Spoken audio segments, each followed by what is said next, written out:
Standard 5th, subject Maths Magic, Unit 3.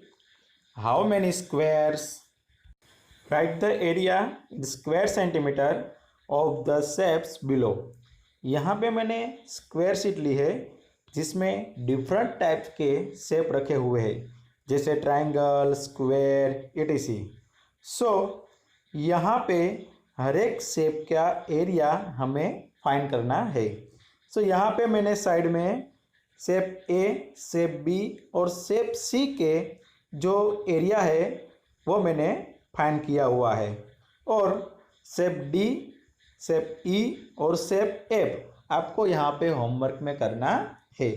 जैसे मैं आपको बता दूं कि एरिया ऑफ शेप ए जो ट्रायंगल है, सो ये ट्रायंगल कितने स्क्वायर सेंटीमीटर कवर कर सकता है ये हमें फाइंड करना है. ओके, सो यहाँ पे मैंने लिखा है area of shape A is equal to complete square कितने हैं वो मैंने यहाँ पे लिखा है, जो 3 स्क्वायर है वो कंप्लीट है, प्लस जो 2 स्क्वायर है वो मोर देन हाफ कंप्लीट है, यानी कि आधे से ज़्यादा कंप्लीट किए हुए है, और जो 2 स्क्वायर है वो आधे यानी कि हाफ है.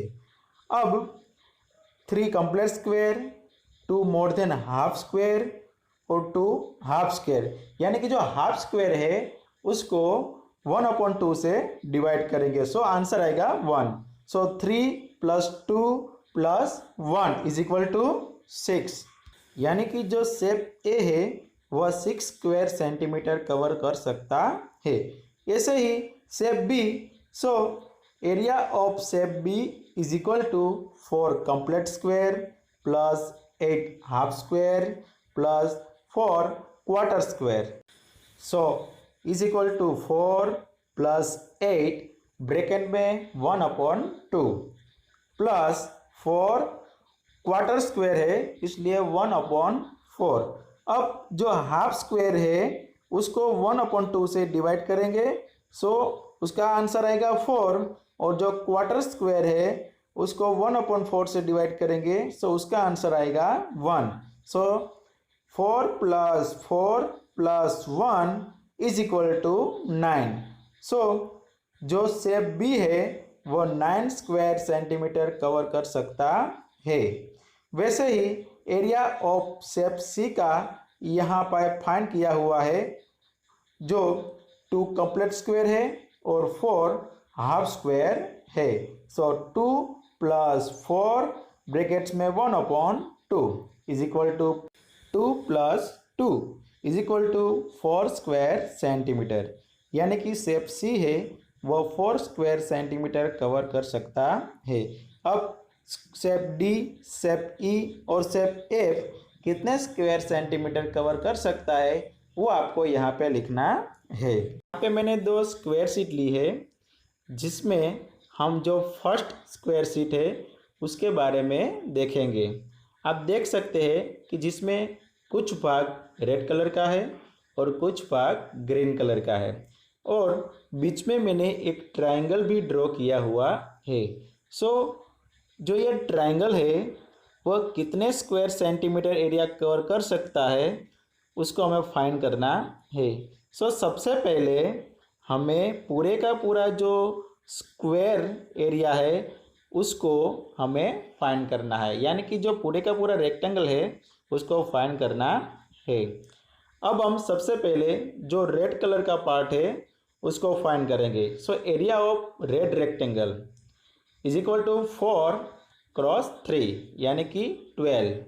जो रेड रेक्टेंगल है उसका एरिया 12 स्क्वायर सेंटीमीटर होगा, और area of green rectangle so is equal to 4 × 2 यानी कि 8.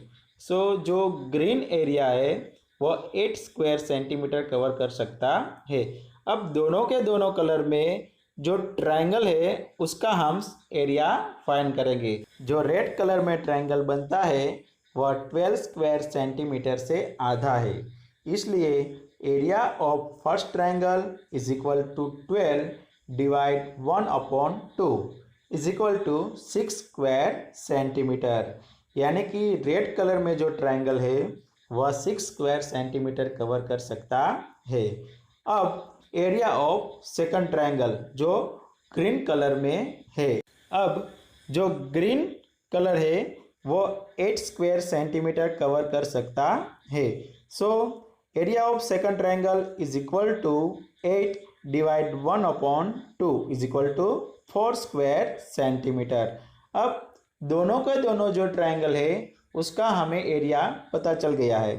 अब हम इन दोनों के स्क्वायर सेंटीमीटर को ऐड करेंगे जिससे हमें पूरे का पूरा जो ट्रायंगल है उसका आंसर मिल जाएगा।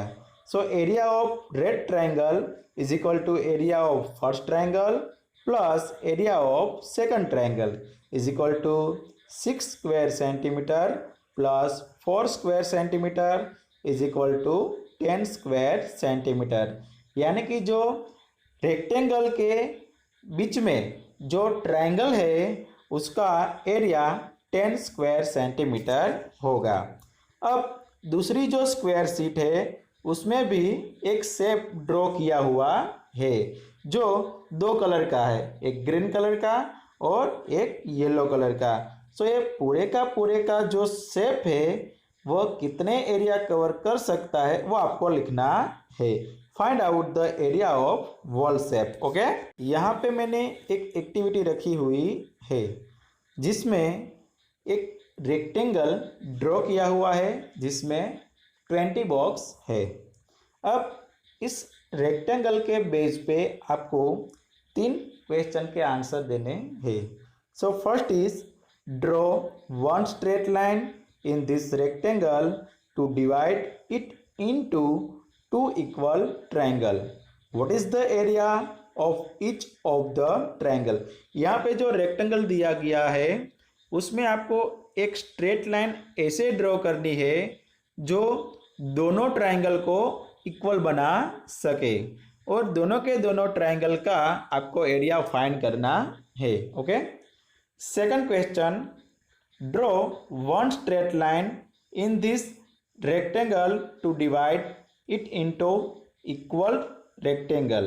What is the area of each of the smaller rectangle? अब इस रेक्टेंगल में एक लाइन आपको ऐसे ड्रॉ करनी है जैसे दो समान रेक्टेंगल बन सके और दोनों के दोनों जो रेक्टेंगल बने हुए हैं उसका एरिया आपको फाइंड करना है। अब third question, draw 2 straight lines in this rectangle to divide it into 1 rectangle and 2 equal triangle. अब इस रेक्टेंगल में आपको 2 लाइन ऐसे ड्रॉ करनी है जिसमें एक रेक्टेंगल बन सके और एक रेक्टेंगल में 2 ट्रायंगल बन सके जो समान हो और उसका आपको एरिया फाइंड करना है। उसके अंदर सब क्वेश्चन है जिसमें फर्स्ट है what is the area of the rectangle. जो रेक्टेंगल बना हुआ है उसका आपको एरिया फाइंड करना है और second question is what is the area of each of the triangles. जो आधे रेक्टेंगल में जो 2 समान ट्रायंगल बने हुए हैं उसका आपको एरिया फाइंड करना है। ओके, आगे समझ में। थैंक यू बच्चों।